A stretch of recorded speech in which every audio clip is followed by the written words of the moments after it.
Tell me if you've had this experience. You hear music in your head, but you struggle to bring it out into the real world. Today, I'm going to explore how to sharpen your ear, turn inner hearing into actual notes, and use that skill to compose with greater confidence. So by the end, you should know exactly how to bridge hearing and creating. We know every musician that we've had this moment. You imagine a melody, maybe while walking or washing dishes. I hear a lot of people tell me it's while they're driving. It feels perfect, it's alive, it's complete. But when you sit down to play it, something gets lost. Maybe you actually forgot the melody entirely, but the notes don't match the sound in your head, or you can't quite find the right rhythm. There is this gap between what you hear internally and what you can produce externally, and it's one of the most frustrating and most fixable challenges in musicianship. Now, I'm not saying it's going to be easy, but you can fix this. This is something that can be fixed. And the skill that helps to close that gap is something known as audiation. Audiation means hearing and understanding music in your mind, even when there is no sound physically present. It's more than just remembering a tune. It's being able to manipulate, analyze, and create music entirely in your inner ear. You have to actually be able to create and know what you're hearing for it to truly be audiation. Otherwise, it's just kind of a mental playback like a record. That's a stage in the process where you listen to a song and you can hear it in your head.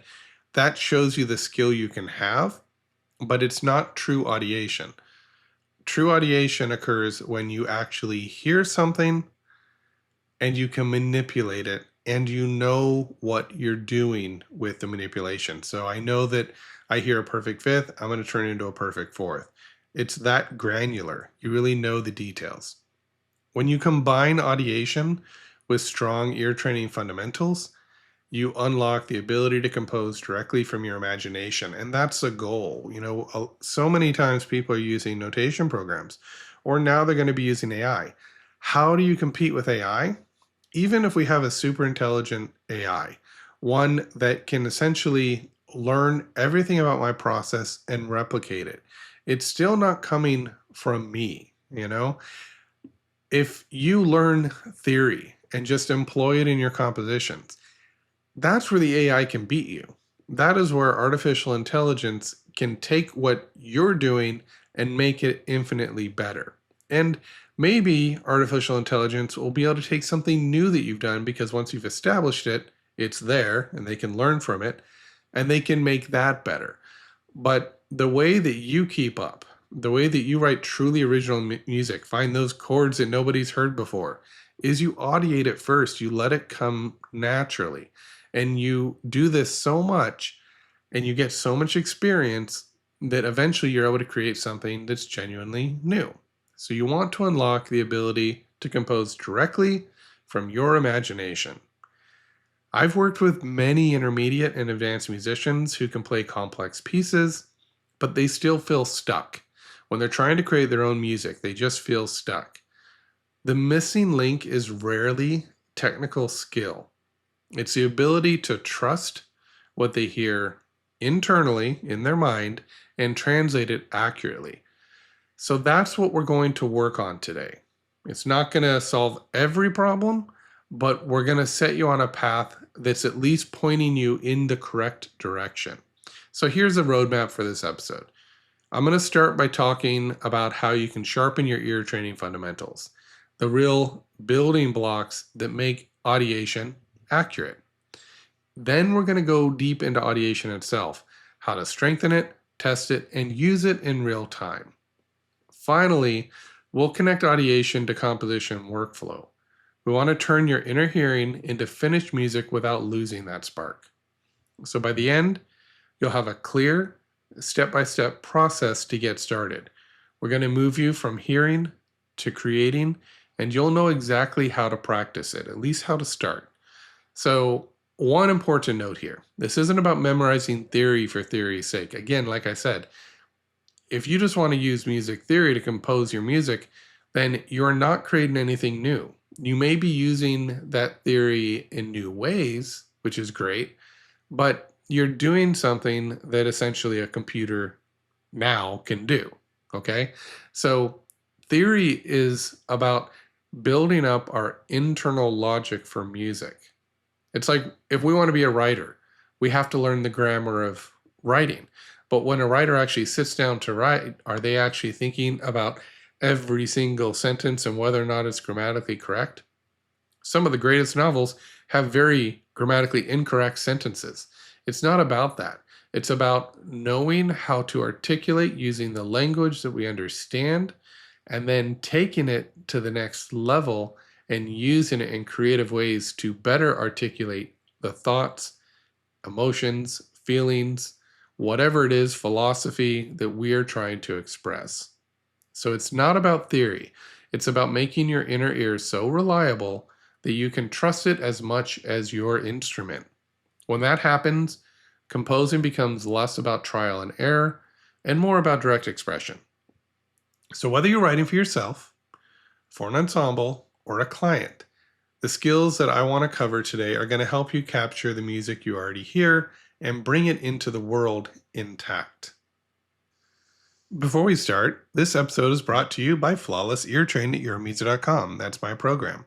If you want your timing, pitch, and harmonic hearing to hold up in real situations, start with Unit 1 of Flawless Ear Training. You'll get short, clear drills that build your inner ear step by step. Plus, there are simple checkpoints along the way so that you know you're actually improving. It's designed for busy musicians who want results without guesswork. So you can go to UreMusic.com and sign up today. That's URE, my last name, music. All right, let's get into this. How do we sharpen our ear training? Let's talk about the fundamentals.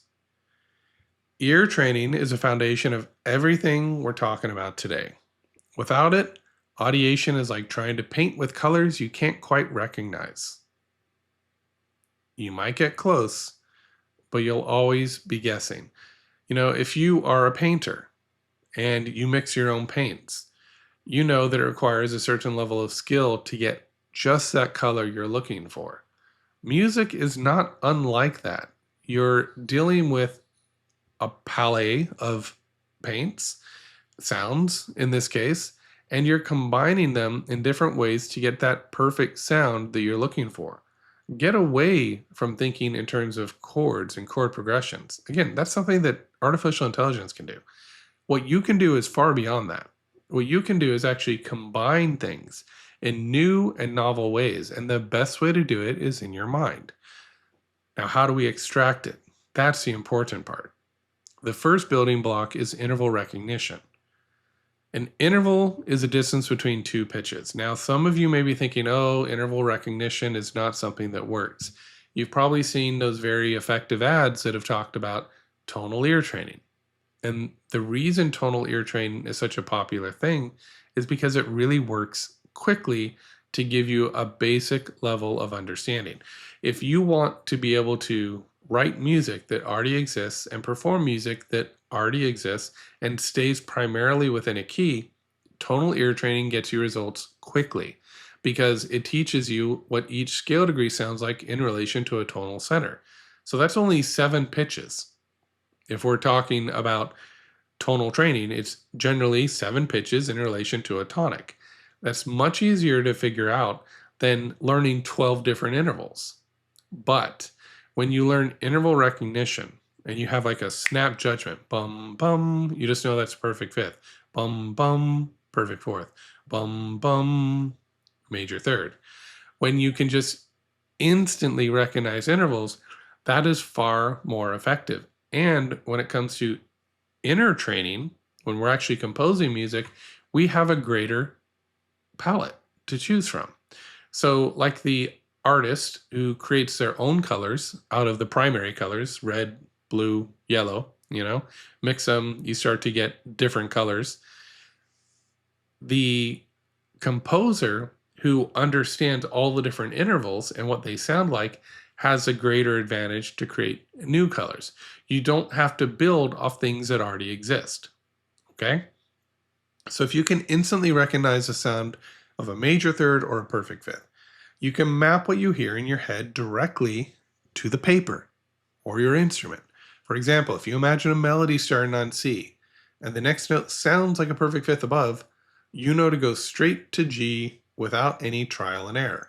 And this is really important for improvisers too, because you can memorize a bunch of licks that can be used to comp time if you're thinking about where to go next. And if you get lost in the music, you can play some of these prefabricated patterns while you are audiating what comes next. And if you practice this, you can get really good at it. And this way you have a mixture of standard technique with this truly versatile inner ear that can help you get out of most situations. So that's the first building block, interval recognition. Second one's going to be chord quality recognition. This is the ability to hear a chord and know whether it's, very simply, major, minor, diminished, augmented, or something else, maybe a seventh chord. We want to learn the most common colors that exist, right? The qualities, major, minor, diminished, augmented, and the various seventh chords. That's a starting point. But again, that's what already exists in the world. If you're trying to create something new and that sounds good, imagine in your head is the best way to do it. But we first have to solidify your chord quality recognition. So if you can identify what you're hearing, you're in a better position. So imagine you're composing and you hear kind of a lush, slightly tense harmony in your head. You know it doesn't exist yet, but you're going to bring it to life. So you can identify it as a major seventh chord. You know that's in there, but then you hear something that sounds a little bit different. You hear a sharp 11th, moving outside the key. You can write it down immediately instead of fumbling around because you can hear the interval relationships. You can dissect that chord and say there's various thirds and there's a fourth in there, or whatever it is you're hearing. And you don't have to think about chords so much. You're thinking about intervals. The third, which I don't deal with in my flawless ear training course very much, but it's important, is rhythmic dictation. So the ability to hear a rhythm and reproduce it accurately. This is really important, but I found when I was teaching at the university, this was kind of the aspect of the exam that everybody, almost without fail, did well on. I almost never had to teach rhythm because the students already knew how to count. It was the easiest thing to do when it came to building the ear. Rhythm is complex. If you want to be able to play perfectly in time, you want to be a percussionist, you want to be excellent with rhythm, it can get really complicated.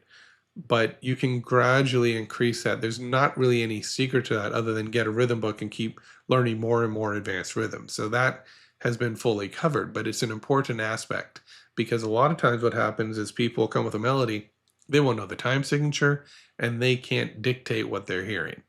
So the ability to hear rhythm and reproduce it accurately is really important. It matters because even if your pitches are correct, a misplaced rhythm changes the entire feeling of the music. So let's talk about something maybe concrete, like an example. I once worked with a guitarist. This guitarist could play incredibly fast solos, but they struggled to write down their own ideas. When we broke it down, the guitarist realized that they were guessing at intervals and rhythms instead of knowing them cold. And these are not new rhythms and intervals. That's the thing about rhythm.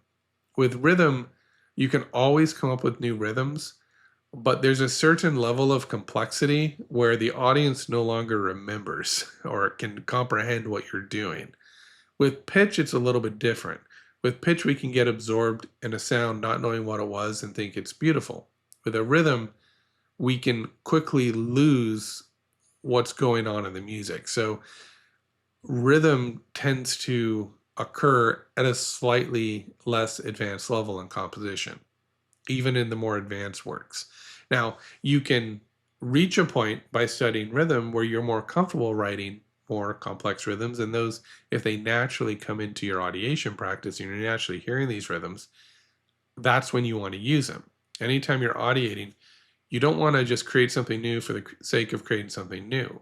You want to be able to get in there and create something that is truly unique, but that came to you naturally. And then once you get it on paper, maybe you can manipulate a little bit. But With rhythm, this is something that you can really pick up a rhythm book and constantly challenge yourself to learn more and more complex rhythms. So with this particular person, I had to spend 3 months of focused ear training, really just 10 minutes a day because the rhythm was the main issue. And then they were able to transcribe their own ideas without touching the guitar first. It was just rhythm. So there's really three things: intervals, chords, and rhythm. And then once we get those three things down, you have to move into breaking things down into their individual components so that you can create something new. So if you remember one thing from this, just remember that strong fundamentals make audiation accurate. All right, so how do we strengthen audiation? You want to make sure your fundamentals are solid, but even while doing that, you can always work on audiation skills, right? But once the fundamentals are solid, that's where audiation becomes very powerful, because when you can hear everything in your head, even if it takes you a moment, and you have a good enough memory, you can hold your ideas in your mind, you can sit there and you can start to break apart what you're hearing and you don't miss anything. What often happens is we hear something in our mind and we go to the old favorites: major, minor, augmented, diminished. Which one is it? And often when we hear things truly creatively in our mind and we put it on the paper and then we play it back, it doesn't sound like what we hear in our mind, because what we're hearing in our mind is something other than these four basic components in music, or even seventh chords.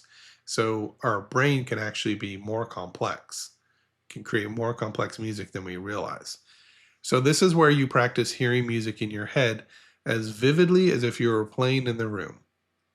I've done a thing where when I was younger, this is when I first realized it was possible. I was playing a note. Let's just say it was an A. Played an A on the piano. And when that A was supposed to decay, it continued.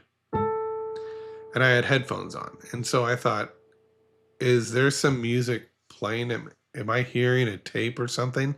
Because that A sustained far longer than it should. And what I realized I was doing was I was audiating that A so clearly in the room with the exact timbre and space that that A came from, that I was able to continue it as if the sound never decayed in the first place.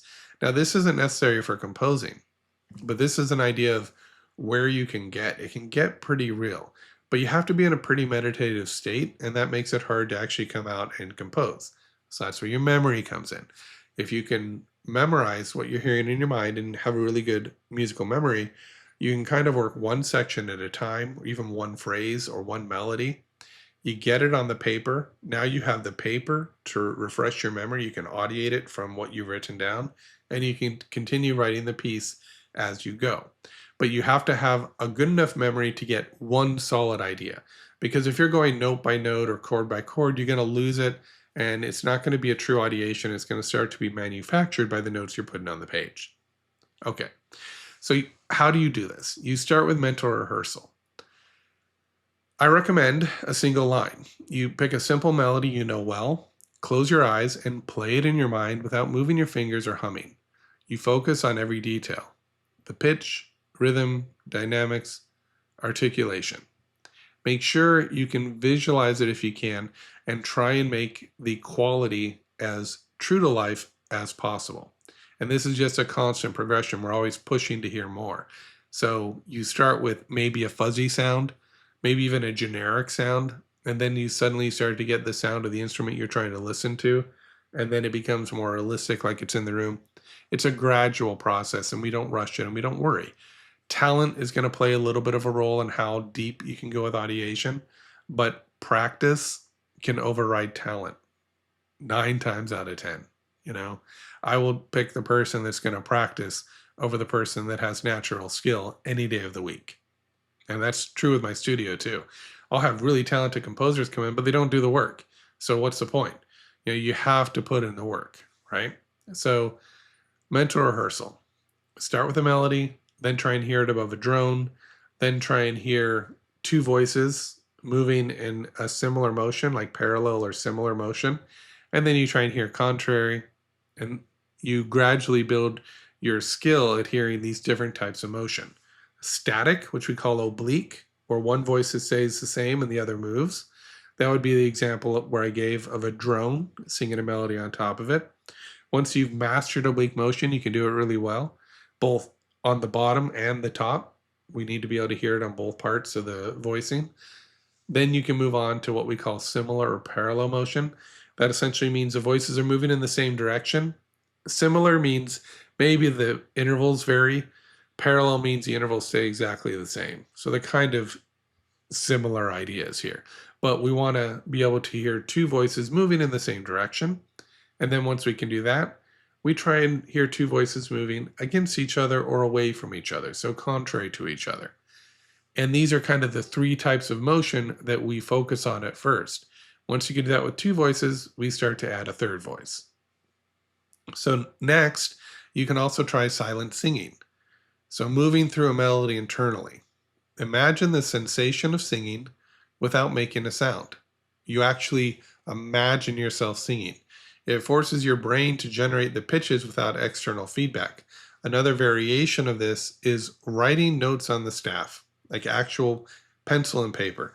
Go to a piano, get a middle C, or whatever note you want to start with, write it on your staff system, audiate the next note, figure out what it is, and write it down, and go one note at a time. Now, this goes against what I'm saying with musical memory, where you want to memorize an entire melody and then notate it once it's memorized. But this is a way to start building audiation skill. There's a difference. There's using things in composition, which is where you have to have the memory, and there's building the basic skill if you don't yet have it. That's where you can notate or do this silent singing technique. Another powerful drill is memory transcription. Listen to a short piece of music once, one time, then walk away from any instrument. After a few minutes, you want to wait. Write down or play anything you can remember. Even if you only remember the melody, even if you only get one note, it doesn't matter what the key is. Pick any old key that you're comfortable with. So once you write down what you can play or remember, compare it to the original and note the differences. By noting the differences, that's kind of the aha moment where your brain says, oh, that's where I went wrong. And little things like this on a weekly basis do help to build that inner ear. So there was a pianist I was coaching once, and they wanted to compose more original music, but I would describe it as feeling stuck. We worked on audiating chord progressions. So you imagine them first, then you check for accuracy. So this particular pianist was a little more advanced. Within weeks, this pianist could start hearing kind of like a 2-5-1 progression in any key before playing it. The strange thing about it, which I kind of knew going into this, was that it made her compositions much more fluid. Once this pianist could audiate one simple chord progression, 2-5-1, it unlocks something. It unlocks something in this person's technique where all of a sudden all composition became easier. It wasn't the end, there was still work to do, but they got much better at composing just by doing this one thing. So audiation means hearing and understanding music in your mind, even when no sound is present. And there's many ways we can approach that, right? So remember this. Audiation is the bridge between hearing and playing. And in order to compose or play at a really high level, I think we need to be able to audiate everything we do. Even if you're doing a performance and you're a soloist or you're playing in an orchestra, being able to audiate your part within the orchestra and imagine yourself playing even when there's no instrument present is very valuable. That is a great skill for developing your technique. So let's talk a little bit about the last thing, moving from audiation to kind of a composition workflow. And I'll talk more about this in future sessions. But this is where we kind of connect the dots. We're talking about what you hear in your head, and we turn it into a finished piece. Okay, so the first step, as you might guess, is capturing ideas quickly. So the moment you hear something internally, you want to record it. You can hum it into your phone, jot down a quick notation, or type chord symbols. Wherever you're at, use everything you have to get as much of what you hear down on paper even in draft form. You can even draw wavy lines or just indicate the general direction of the melody, like drawing a mountain range on a piece of paper. Whatever you have to do, you want to preserve as much of the raw idea before it fades away. Once you've done that, you move on to sketching. This is where you take your captured idea and you slightly expand it. You add a counter melody, you outline the harmony, you set a basic rhythm. You keep audiating, but you refine whatever you've written down. You make it as close to what you remember as being that internal melody you came up with. It might not be exact right now because maybe your musical memory isn't there yet, but you get as close as you can to it, a melody you're happy with, and then you start to add to it. But every time you add to it, you audiate the new idea and you get as close to the audiation as you can. You don't necessarily have to get perfection, but you get close to it. So you go to the piano and you hunt and peck and try and find what this counter melody is that you're hearing. Some composers, and I've only met a few that have experienced this, but they can actually sit down. I was like this when I was younger. I still am like this actually, but I don't compose so much anymore. I come up with one melody. So I come with that melody, I write it down. And then without thinking of that first melody, I think of a counter melody. So I'm not thinking about the first one anymore. I just think of a counter melody. I write it down and I put them together and they work. It's something the brain does when you reach a certain point. It kind of knows what your intention is and it figures out the rest of the lines for you. And you can actually try and write a piece that way. Sometimes one or two notes might be off and you just fix them. But this is a great way to start building audiation power. So add a counter melody, add a harmony, a basic rhythm. You keep it loose at this point because you're still in a creative mode. You're still just working out the piece, but you sit down and you try and audiate as much of the composition as you can. And why are you doing this? Maybe it's faster in a notation program or the piano. You're doing this because you want to have a more fluid, a more adaptable, and fast method in the future. We want to constantly develop our skills. We don't want to be a slave to a notation program. We don't want to be chained to it. We don't want to have to use a piano to come up with ideas. Stravinsky does that. He loves the piano, but I recommend not doing what Stravinsky does because I think it's much more creative. The final step is refining. Here's where you make deliberate choices about voicing, orchestration, and form. This is where some theory knowledge can support your creativity without actually dictating it. But ultimately, as you're refining it, you're continuing to audiate what you already have. You turn the piece from something new that you've been audiating to something that you have heard over and over again, and your audiation gets better and better. The piece is not done until you can look at that piece of music, read it, and know exactly what it sounds like without pressing play on an instrument, computer, whatever, right? So I once had this melody come to me while waiting in line at the grocery store. I got to the parking lot, hummed it into my phone. I later sketched it into notation software. That's my process. I'll usually put it in a notation program. Saves me time. Then over the next week, I refined it into a full piano piece. Since I trusted my audiation, the final version matched the original idea almost exactly. One of the simplest pieces I ever audiated was The Hornet's Nest for a brass band. It's available on YouTube somewhere, and I think it's through iTunes and things like that. So you can listen to it if you want to.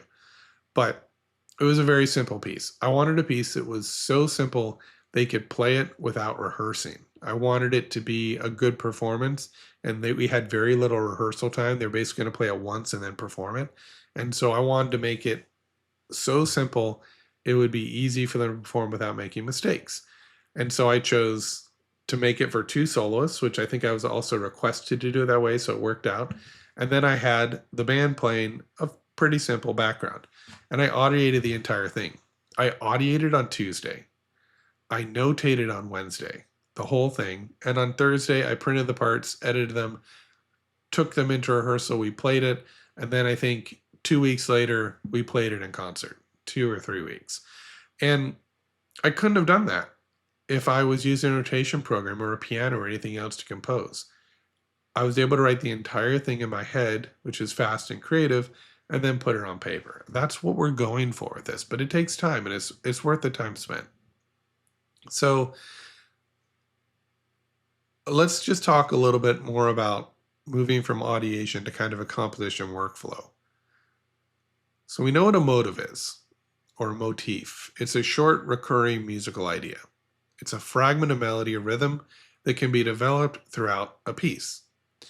So recognizing and shaping motives is one of the fastest ways to turn a fleeting idea into a more structured composition. That's what we're looking for here. So once you've captured your initial idea and identified any motives, the next step is development. This is where you take that small cell of music and explore variations. You change the rhythm, invert the interval pattern, shift it to a different register, or reharmonize it. But you do it very naturally. You let your mind guide you. The goal is to see how far the idea can stretch while still feeling like itself. This is a very good practice. This teaches you to be creative and vary your ideas. So imagine you audiated a 4-note motive. Let's just say C, E, F, G, with a particular rhythm. So let's go.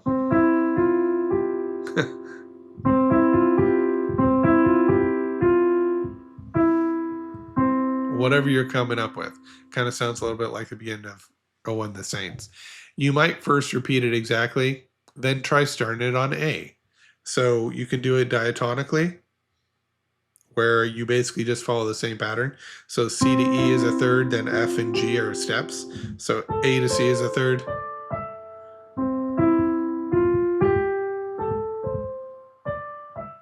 Already I'm starting to develop a piece using a simple motive. So you can slow it down, harmonize with a different chord progression. You can do all kinds of things to vary it. Once you move past that, you want to start structuring it. This is where you kind of decide the overall shape of your piece. Where does the motive appear? How does it evolve? And how do the sections connect? You could use just a simple ternary form. It's very popular and it works for a reason.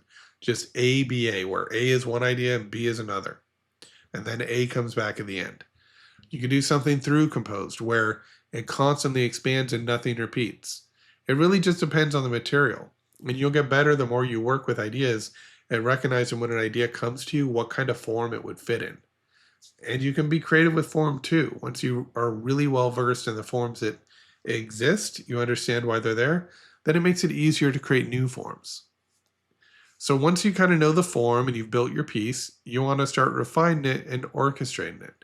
This is really where we adjust dynamics, articulations, and textures so the piece is able to communicate exactly what you intend. So if you're working in a digital audio workstation, this might mean choosing instrument sounds and balancing the mix. If you're writing for live players, it means making sure those articulations are done, the playing's idiomatic, and what you've written is actually performable. Throughout this entire process, audiation is really your compass. It's showing you where to go. And at every stage, you can close your eyes, hear the next section, and check whether it matches what you've written. If it doesn't, you know how to adjust before moving forward, because you can audiate. So one of the biggest mistakes composers make is over-editing too soon. This is what I believe.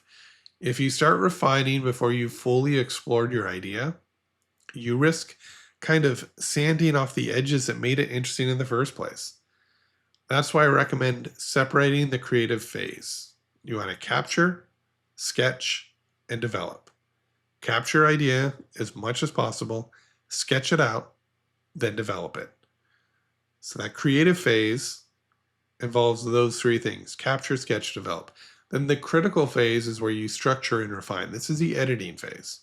So you see the creative phase is a large portion of it. It's 3/5 of the whole. You can keep a sketchbook, do whatever you need to do. A sketchbook of unused ideas is great. Sometimes a motive you audiated today doesn't fit a piece you're working on, but it might be perfect for something else later. Just a simple act of writing it down and hearing it as you write it is practice in audiation. So just be creative, constantly work, I once had a student working on a string quartet. It was a strong opening motive, but kept getting stuck after the first 8 bars. Very common thing. So, he used audiation to imagine how the motive might sound if it were played pizzicato instead of arco, or if it were passed from violin to cello. Just those simple changes in variation and audiating and playing it through sparked new ideas and new sections. And within a week, the student came back and had a complete first draft of that opening section. So remember this, you want to protect the essence of your idea as you develop it. And audiation is a thread that keeps the piece coherent from first note to the very last. Just keep that in mind. So today we covered 3 key steps in unlocking your inner ear and turn it into music you can share. We sharpened your ear training, worked on fundamentals like intervals, chord qualities, and rhythmic accuracy. Talked about why you need to start working on that now. It takes a long time. It's a 3-year growth period, something I'm going to talk about here. Maybe more. It can change depending on your goals, your needs, and where you are. Some people need more than 3 years, but there's got to be this growth period where you work really hard to achieve a particular goal. The second thing we did, once we had that strong foundation, we talked about how strengthening your audiation itself through mental rehearsal, silent singing, and memory transcription can make your inner hearing more vivid and reliable. So we want to strengthen your audiation skill. When we've developed a suitable amount of ear training, we want to get, I usually recommend after Unit 1, students start taking the composing hour along with the ear training, because that's about the stage once you've had some basic ear training where we can start doing real audiation work. And then the third thing we want to do is we connect audiation to a clear composition workflow. We capture, sketch, develop, structure, and refine, all while protecting the core identity of your idea. You don't want to end up getting distracted and write an entirely new piece. You kind of get married to it. You work with it. You figure out how to make it better. Okay? The main benefit is simple. When your inner ear is accurate and your process is clear, you can compose directly from imagination without losing the music's original character. So your action step for today. Pick a short melody you know well, audiate it silently, then play or write it down without checking your instrument. Compare the result to the original.